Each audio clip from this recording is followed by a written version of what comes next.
Hello everyone, welcome to my channel. ये vacancy आपकी आई हुई है सैनिक स्कूल भुवनेश्वर से, उड़ीसा से वैकेंसी है आपकी। तो इसमें आपका रेगुलर और कॉन्ट्रैक्चुअल दोनों की वैकेंसी आई हुई है और ये आपका कैटेगरी वाइज वैकेंसी है। तो चलिए डिटेल देख लेते हैं। तो यहाँ पे आपका टीजीटी इंग्लिश की रेगुलर पोस्ट है ये। इसमें आप जो ओबीसी कैटेगरी के एनसीएल हैं वो फिल कर सकते हैं बस। इसमें आपका क्वालिफिकेशन देख लीजिए, आपका 4 ईयर्स इंटीग्रेटेड कोर्स है तो आप एलिजिबल विथ देन आपका बैचलर डिग्री विथ बीएड है 50% मार्क्स है तो आप एलिजिबल हो। और अगर आप पीजी किए हो तो भी आप एलिजिबल हो, ठीक है। और इसमें आपका सीटेड पेपर 2 चाहिए। देन आपका यहाँ पे देख लीजिए लेवल 7 की आपको सैलरी मिलेगी, पे लेवल 7 मिलेगी। और एज लिमिट आपका यहाँ पे 21 टू 35 ईयर्स हो जाएगा। और नेक्स्ट आपका टीजीटी उड़िया की रेगुलर पोस्ट ये भी है, ये आपकी फॉर एससी कैटेगरी की है। इसमें आपका 10th पास होना चाहिए इन मॉडर्न इंग्लिश लैंग्वेज और उड़िया में आपका ऑनर्स होना चाहिए और बीएड में आपका 50% मार्क्स होना चाहिए। देन आपका सीटेड पेपर 2 क्वालिफाई होना चाहिए, ठीक है। देन आपका ये भी आपका लेवल 7 की सैलरी है और यहाँ पे एज लिमिट लास्ट 35 हो जाएगा। नेक्स्ट आपका टीजीटी सोशल साइंस की वैकेंसी है, ये भी रेगुलर की वैकेंसी है आपकी। देन इसमें भी आप एससी वाले कैटेगरी के भर सकते हैं सर। इसमें भी आपका ग्रेजुएशन विद बीएड होना चाहिए या इंटीग्रेटेड कोर्स किए हैं तो भी आप एलिजिबल हो। और इसमें भी सीटेट आपका पेपर 2 चाहिए, ठीक है। नेक्स्ट आपकी मैथ्स की वैकेंसी है, टीजीटी मैथ, तो ये भी आपकी रेगुलर वैकेंसी है। ये आपका इसमें अनरिजर्व मतलब यूआर की वैकेंसी है। देन आपका एक रिजर्व की ओबीसी की वैकेंसी है, ठीक है। इसमें भी आपका सेम ग्रेजुएशन विद बीएड होना चाहिए। और यहाँ पे सब्जेक्ट कॉम्बिनेशन देख लीजिए, जो आपका एनवीएस और केवीएस में जो होता है ना आपका सब्जेक्ट कॉम्बिनेशन वो सेम है। आपका फिजिक्स एटलीस्ट 1 ईयर होना चाहिए या 2 सेमेस्टर होना चाहिए और साथ ही chemistry, electronic, computer science, statistics 1 साल पढ़ा होना चाहिए और पेपर 2 आपको क्वालिफाई होना चाहिए। लास्ट एज लिमिट आपका 35 ईयर्स हो जाएगा, ठीक है। नेक्स्ट आपकी पोस्ट है लेबोरेटरी असिस्टेंट फिजिक्स की, जिसमें आपका रेगुलर पोस्ट ये भी है, एक रिजर्व फॉर एसटी कैटेगरी के लिए है ये यहाँ पे। और आपका इसमें लेवल 4 की सैलरी मिलेगी। इसमें एज लिमिट सेम 35 हो जाएगा। नेक्स्ट आपका फिजिकल एजुकेशन की वैकेंसी है, जिसमें आपका फीमेल भर सकते हैं। ये कॉन्ट्रैक्चुअल वैकेंसी है, ठीक है। इसमें एसटी कैटेगरी के जो है वो फिल करेंगे। इसमें बैचलर डिग्री या डिप्लोमा है तो फिजिकल एजुकेशन में तो आप एलिजिबल हो। ये आपका 40,000 इसमें आपकी सैलरी रहेगी और एज लिमिट इसमें 50 ईयर्स है, ठीक है।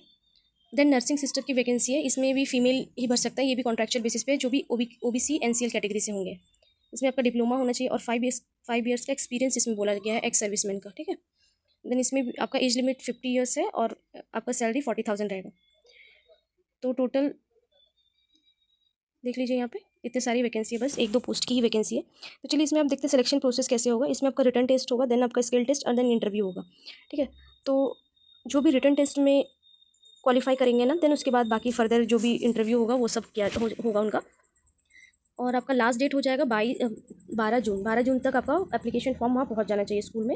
इसमें आपका एक डिमांड ड्राफ्ट लगेगा, सॉरी आप एप्लीकेशन फ़ी लगेगा, जिसको आप फ़ोनपे या गूगल पे से भी भर सकते हैं। और गूगल पे और फ़ोनपे जो फिल करेंगे उसका रिसिप्ट निकाल लीजिएगा, ठीक है। 400 का आपको चार्ज लगेगा, ठीक है।